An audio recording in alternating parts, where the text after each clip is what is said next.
Terus terang saya sedih, miris, dan saya marah. Ini manusia mana di Indonesia ini yang seenaknya aja bisa motong-motong kayu seperti itu? Apa salah tuh kayu?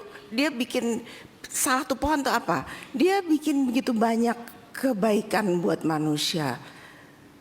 Lebih menjengkelkan itu truk itu lewat di jalan raya 2 hari setelah peristiwa banjir ini.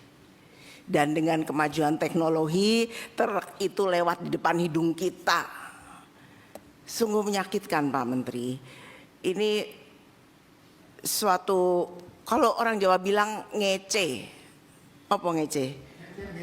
Ngejek, mengejek tuh ya. Perusahaan ini ngejek gitu. Di baru kita kena bencana, dia lewat di depan muka kita. Ini suatu apa ya? Suatu hal yang menyakitkan dan menghina rakyat Indonesia. Saya minta kepada Pak Menteri untuk cari tahu siapa perusahaan itu dan tolong jangan ada pohon-pohon besar lagi yang ditebangin.